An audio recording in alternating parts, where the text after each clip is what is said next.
Bonjour, on se retrouve aujourd'hui pour une nouvelle vidéo. Il sera question du dernier plugin d'instruments virtuels développé par la société Expressive I, à savoir Noisy.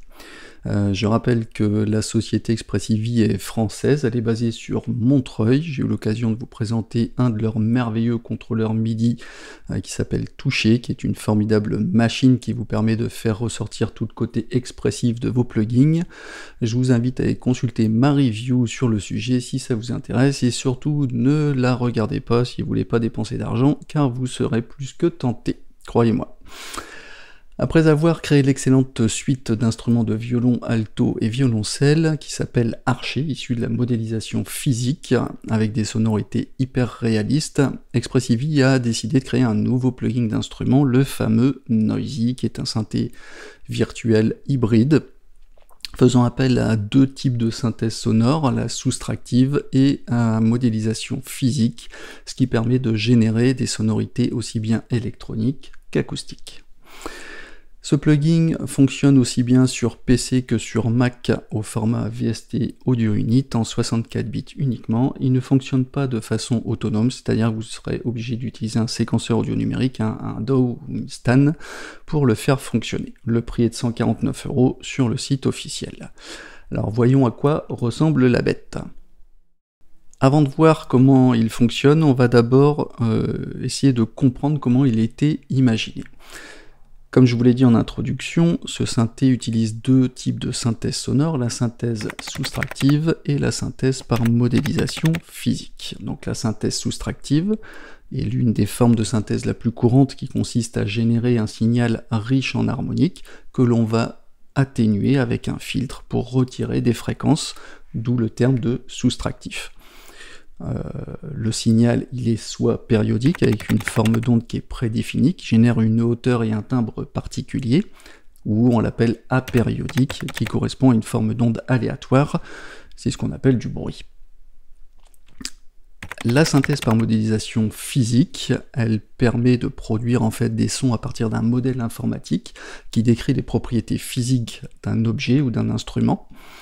On peut reproduire par exemple la source qui excite le son comme le souffle dans un saxo, le marteau d'un piano ou les cordes d'une guitare. On peut reproduire aussi la résonance du coffre d'un violoncelle ou d'un tambour. Et tous ces objets réunis permettent de reproduire en fait le comportement et les sonorités d'un instrument. Donc Noisy a été conçu autour du principe de la résonance acoustique de la vibration d'une corde, avec ses mouvements et oscillations, qui est excité par du bruit, le noise, et qui permettra d'apporter une dimension très organique et aussi acoustique à vos sons. Alors, en résumé, comment ça fonctionne? Donc on a un preset, un son, qui est constitué de deux sous-couches, qu'on appelle des layers, et une section d'effets qui est commune aux deux couches. Chaque layer a un générateur de bruit, qu'on appelle le noise, qui va passer dans un mixeur et dans une section de filtre, pour ensuite être excité par des résonateurs. Les résonateurs permettent de jouer les hauteurs de notes avec des formes d'ondes classiques dans la matrice d'oscillateur, si le fader est en position haute, ou avec le filtre en peigne, le comb filter, pour les résonances plutôt acoustiques en positionnant le fader vers le bas. Au milieu, on mélangera en fait les deux signaux, tout simplement. Donc on pourra contrôler le gain en sortie pour chaque couche qu'on appelle des layers, et on aura à notre disposition deux sources de modulation, l'expression et le LFO, qui pourront agir sur de nombreux paramètres du plugin pour rendre le son encore plus dynamique, organique et texturé. Au niveau de l'aperçu général, donc on a la partie supérieure où on a donc les presets, on a accès aux presets qui sont classés par type de son, donc on a un menu avec des sélections, basse, etc., jusqu'à user, qui est vos presets perso. Un preset comprend une ou deux couches, les layers, comme on l'a dit. On a la possibilité de sauvegarder donc les presets et sauvegarder sous un autre nom, car on ne peut pas, si vous commencez à travailler sur une base de départ qui est sur un son d'usine, vous ne pourrez pas écraser le son d'usine. Vous serez obligé de faire un enregistrement sous et de le renommer. On a le pitch bend qui définit l'amplitude du glissement des notes de 1 à 24 demi-tons, soit 2 octaves. On a le mode ici pour régler la polyphonie, c'est-à-dire le nombre de voix utilisables de 2 à 8, ou en legato, c'est-à-dire mono, une voix. Alors le glide, c'est le glissement entre les notes, donc on l'active ou on désactive le glide, on l'appelle également aussi le portamento, pour tous les résonateurs en même temps. Le temps du portamento est réglé individuellement en dessous de chaque résonateur, on y reviendra. On a le BPM qui il s'ajuste en fonction de votre séquenceur, de votre DAW, et on a accès au menu, donc avec les new presets, donc repartir d'un preset initialisé. On peut sauvegarder ou sauvegarder sous donc le preset en cours. On a une option de MIDI Learn qui permet d'assigner jusqu'à 8 CC MIDI, ce sont des messages control change pour changer en fait votre son en affectant des paramètres à des contrôleurs MIDI. Noisy vous propose d'ailleurs des paramètres par défaut. Je vous conseille au moins d'affecter les deux modules d'expression du layer 1 et 2 à par exemple votre molette de modulation si vous en avez une sur votre clavier, et d'autres à par exemple, et l'autre à l'aftertouch si votre clavier également le permet, mais vous pouvez aussi affecter les deux faders ou les rotatifs à ce que vous voulez. Vous cliquez sur Learn, vous bougez un de vos potards ou un de vos faders et ça y est, il est affecté. Le mini Max vous permet de délimiter la zone de contrôle minimum et maximum, voire même d'inverser le sens du paramètre. Vous pouvez être 127 en minimum et 0 au maximum. Après, on a accès au manuel utilisateur. Ensuite, on a le preset folder qui donne accès au dossier des presets, avec les presets, le main preset, donc le preset global, le dossier avec les presets globaux, si je puis dire, et les sous-dossiers, donc les layers presets. On y reviendra tout à l'heure. Windows permet d'ajuster à la taille de la fenêtre de 80, 100 et 120%.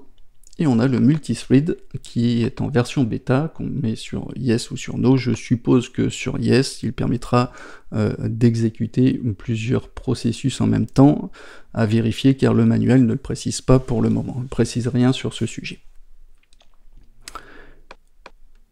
La sous-partie supérieure, c'est là où on aura les layers, les couches plus les effets. Donc les layers 1 et 2 ont les mêmes fonctionnalités, vont servir à créer donc le preset global. On a un choix des sous-presets avec le même type de menu déroulant par catégorie, avec également un user. On peut charger un ou deux qui vont se superposer, un ou deux layers. On peut sauvegarder sous, suivant le même procédé. Et au niveau des octaves, on peut définir sur quelle octave le layer sera joué. On a une marge de plus à moins 4 octaves. On peut mettre en mute ou solo les layers de façon à travailler sur l'un sans être dérangé par l'autre. Et on a le gain donc, du layer, et au niveau des effets, ça permet d'accéder ici à la section d'effets que l'on peut mettre en bypass, c'est-à-dire le désactiver si l'on souhaite. Et ensuite, on a le master gain qui est la gestion du volume général. Au niveau des modules, le module de bruit, noise, c'est celui qui est à l'origine du son. Si le gain est à 0, il n'y aura pas de son. L'avantage du bruit, c'est qu'il propose un signal avec une dynamique très élevée. On peut sélectionner différents types de bruit d'ailleurs, le velvet, le pink, le white et le blue, qui proposent chacun un spectre de fréquences différents. Je vous invite à les consulter, on a un petit graphique en dessous qui vous montre la courbe.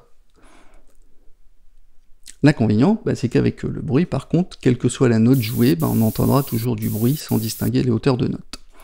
Et pour entendre les notes, justement, on utilisera ce signal pour exciter les résonateurs. Donc avant d'y arriver, il faudra passer par le module mixeur crossfade. Il permet de régler le volume et le panoramique des 3 résonateurs qui sont situés en dessous, identifiés par les couleurs jaune, rouge et verte. Les modules résonateurs, donc ils sont au nombre de 3 et permettront de produire du son en étant excités par le bruit, le noise, pour enfin jouer avec les hauteurs de notes.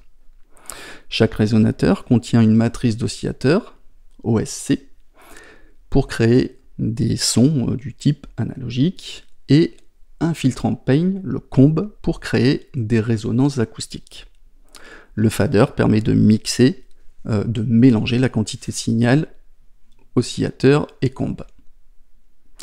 En position oscillateur, donc on va sculpter le son en déplaçant le point jaune dans la matrice sur l'axe X et Y pour pointer vers diverses formes d'ondes.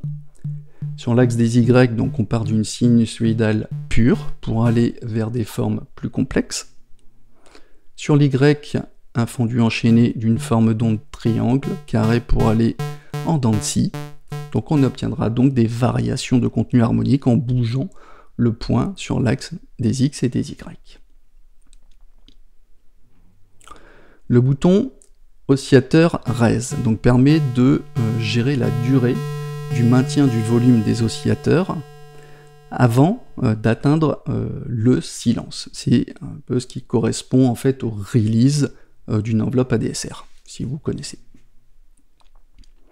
En position comb, on accède ici à la résonance du filtre en peigne, le comb filter, qui permet en fait d'ajouter des résonances acoustiques à votre signal. Comme si on frappait en fait un instrument à cordes qui va continuer à vibrer, même après le relâchement des notes. Le bouton comb réseau permet de gérer les harmoniques. En position à midi, on entendra le bruit de l'exciter, si je puis dire. À droite, donc vers le plus, on ajoutera des harmoniques paires qui résonnent plutôt comme des cordes, des strings. Et à gauche, donc vers le bouton moins, on ajoutera des harmoniques impaires qui résonnent plutôt comme une harpe.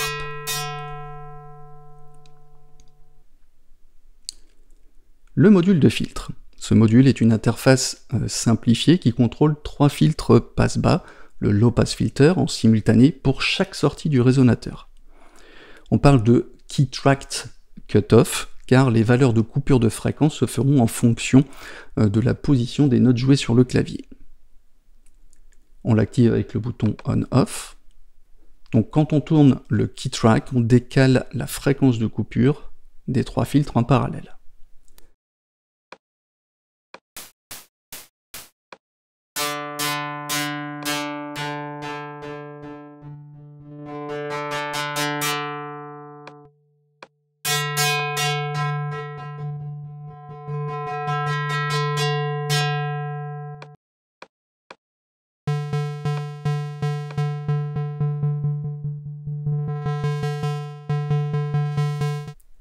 Le filtre Q correspond à la résonance qui ajoute du niveau après la fréquence de coupure.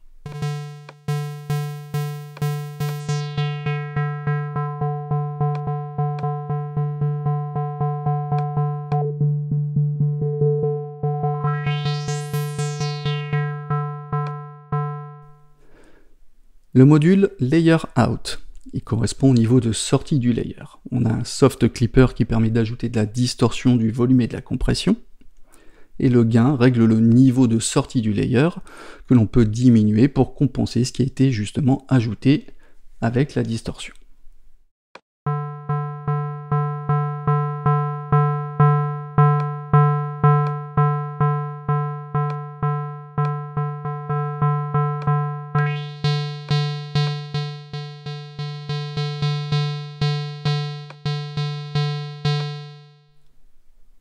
Alors jusqu'à présent, on est content, on a créé un son, mais il est plutôt statique et ça manque de modulation. Et c'est là qu'interviennent en fait les deux modules indispensables, le LFO et l'expression. Le module expression, ce module vous permettra de façonner, de transformer considérablement votre son. On le reconnaît avec sa couleur violette. Lorsqu'on joue une note, on va gérer une amplitude avec le bouton enveloppe.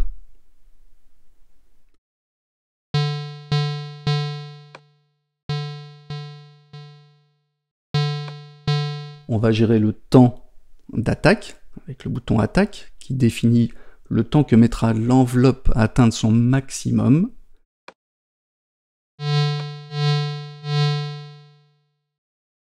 Et le déclin, le decay, pour redescendre à son point minimum. On pourra observer l'évolution de la modulation avec le point violet qui se déplace sur une certaine durée quand on joue une note.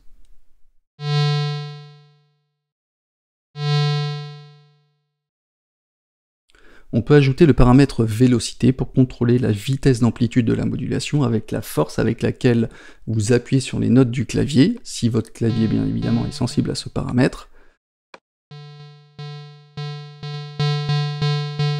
Sinon, à 0, par défaut, l'amplitude sera maximale sans tenir compte de la vélocité.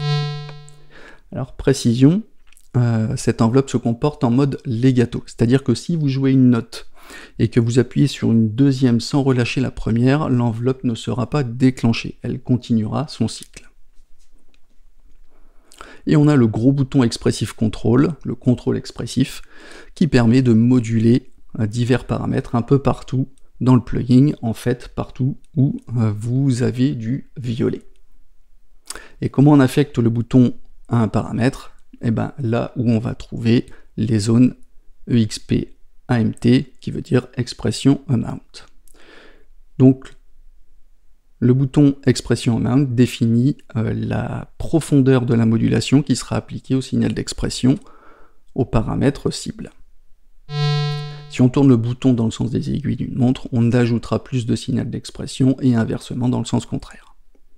Le RNF, le Rise and Fall, pour monter et descendre, ces deux paramètres permettent d'adoucir, de lisser l'impulsion du signal d'expression, le même principe que l'attaque et le release d'une enveloppe. Rise ajoute de l'inertie au signal montant, et Fall retarde le mouvement de chute.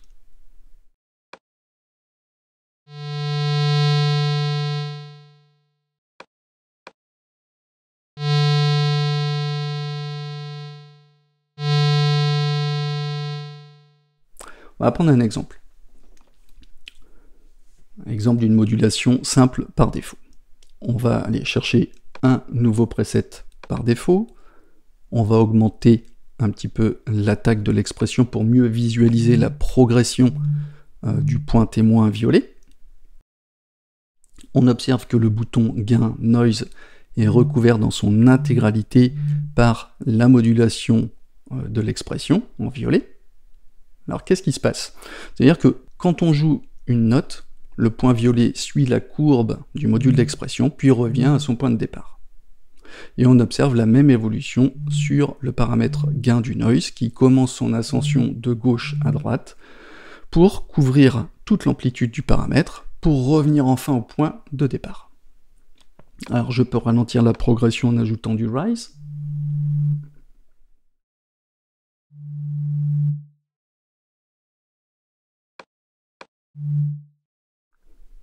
Je peux ralentir la descente en ajoutant du fall.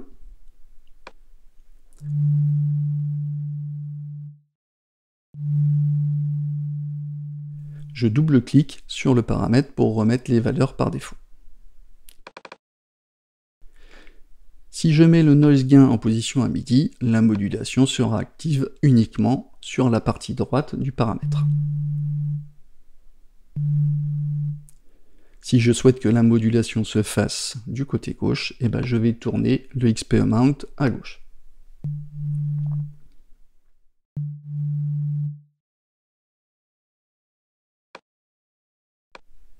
Deuxième exemple, on va voir la modulation dans le résonateur. Je vais déplacer le point jaune dans la matrice. Je vais augmenter l'XP Amount à droite. Et on observe en fait sur l'axe des Y un trait violet qui montre l'amplitude de la modulation. Je joue une note et on verra le point se déplacer vers le bas pour aller chercher l'onde carrée. Si je tourne le bouton XP Amount dans l'autre sens, en remontant, j'irai chercher l'onde sinusoïdale. Je peux toujours utiliser le rise et le fall pour lisser l'ascension ou la descente du point.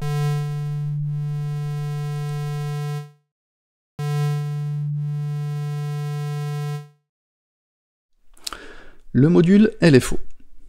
Le LFO est un oscillateur basse fréquence, inaudible, qui sert à moduler, à faire bouger des paramètres.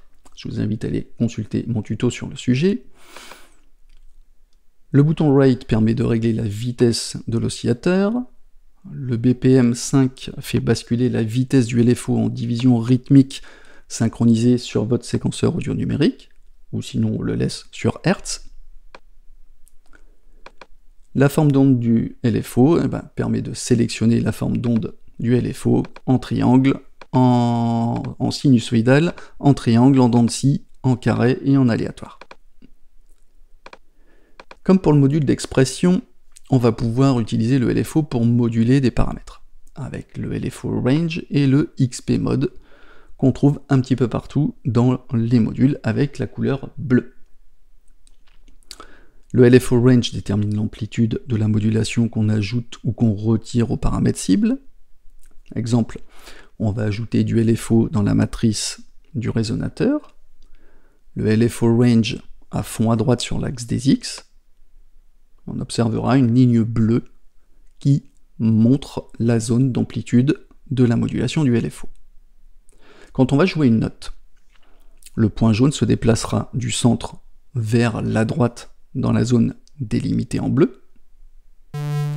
On remarquera qu'il monte légèrement car il subit aussi la modulation de l'expression sur l'axe des Y. Si je tourne le LFO Range vers la gauche, on inverse la modulation. Je peux tourner le LFO Range de l'axe des Y à droite, qui obligera le point jaune à suivre le chemin entre horizontal et vertical, c'est-à-dire avec un angle de 45 degrés.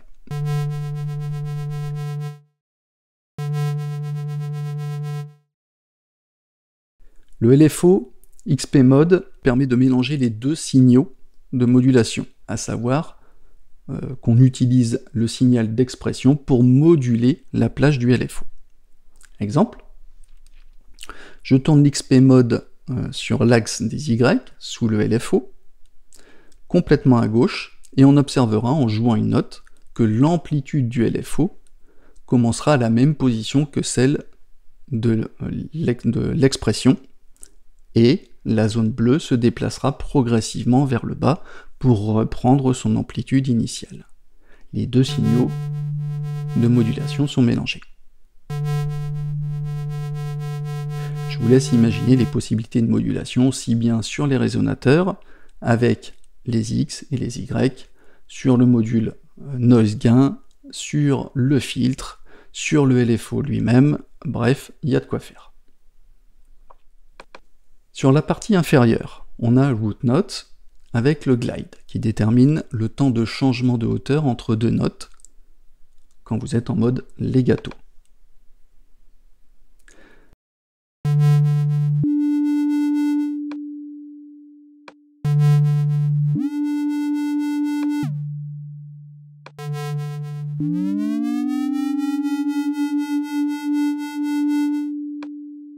Vibrato, on a un oscillateur sinusoïdal, basse fréquence, qui est calé sur la hauteur des trois résonateurs, qui va servir, comme vous l'aurez compris, à créer un effet de vibrato dans votre son. Le rate déterminera la vitesse du vibrato, le amount déterminera la quantité de vibrato qu'on injecte, à 0, il n'y aura pas d'effet.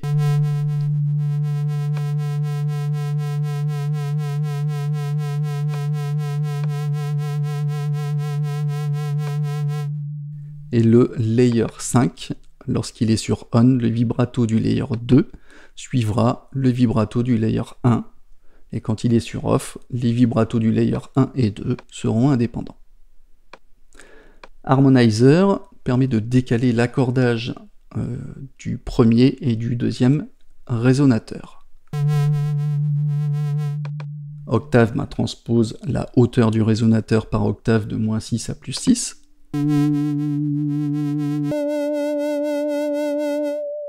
Intervalle transpose la hauteur du résonateur par intervalle en demi-ton, de 0 à 11.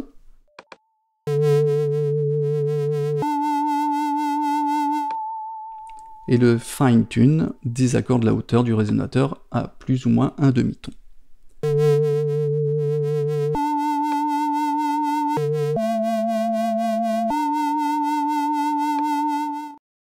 Et le glide permet de gérer le glissement entre les hauteurs de notes par résonateur.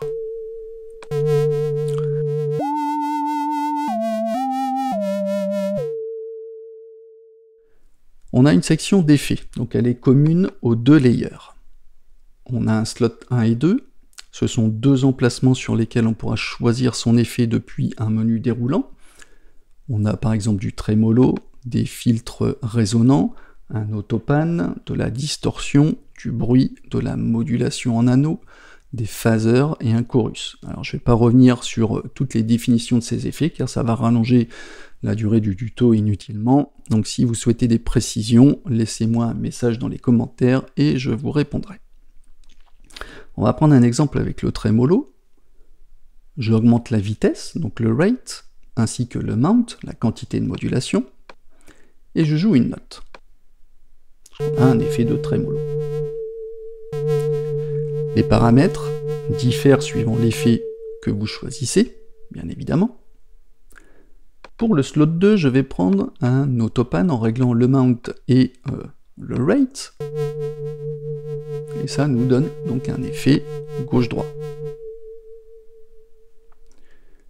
On a un delay.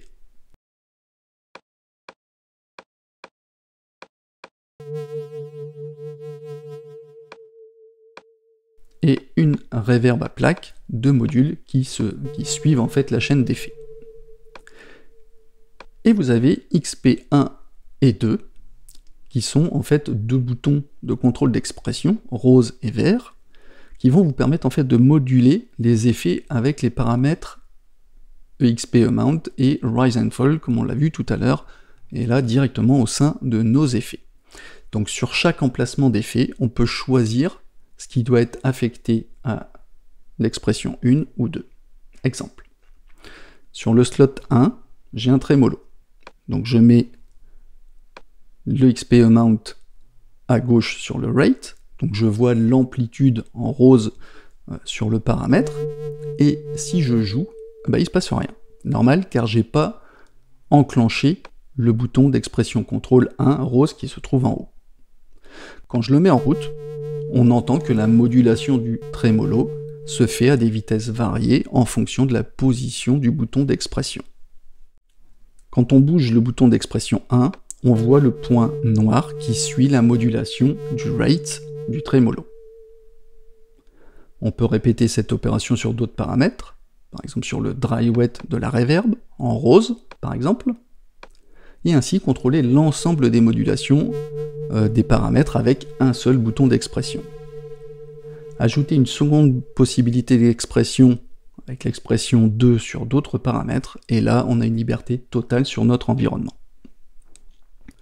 Depuis le MIDI mapping, je vous laisse imaginer les possibilités en termes d'expression dans votre son, rien qu'avec les paramètres expression pour le layer 1, pour le layer 2, et l'expression pour l'effet 1 et l'effet 2, il y a vraiment de quoi faire. Alors, je vous propose de faire une petite écoute des presets que j'ai créés. Je ferai peut-être une vidéo sur l'écoute des presets d'usine, si jamais ça vous intéresse, donc faites-le moi savoir dans les commentaires.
Alors, en conclusion, je trouve que cet instrument virtuel est très bien pensé.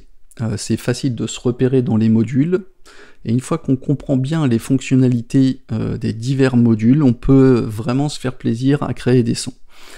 On peut se concentrer sur un layer, le sauvegarder, en créer un autre, et assembler les deux layers, qui n'étaient pas forcément destinés à être utilisés ensemble.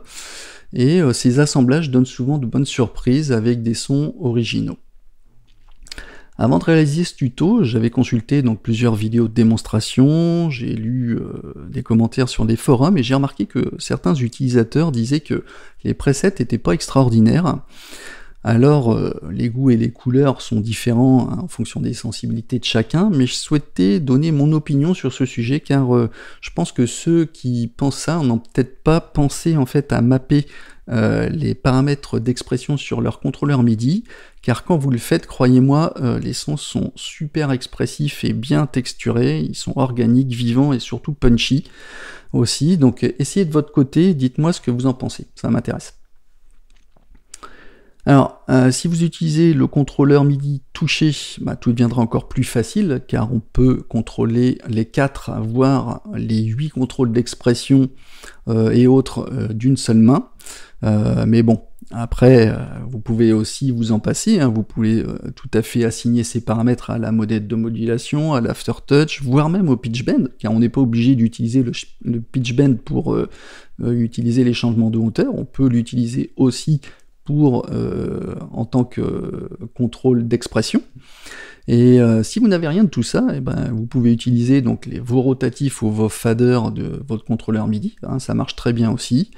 Et n'oubliez pas qu'on peut aussi faire des automations directement dans votre séquenceur audio numérique. Enfin, les possibilités sont multiples. Donc j'aimerais bien connaître votre avis sur ce que vous pensez de ce plugin. Donc laissez-moi vos messages dans les commentaires. N'hésitez pas à vous abonner si vous souhaitez être averti des nouvelles vidéos que je mets en ligne. Un petit pouce bleu, c'est toujours appréciable, seulement si vous avez aimé le contenu, bien évidemment. Et je vous donne rendez-vous pour de nouvelles vidéos prochainement. Ciao, ciao!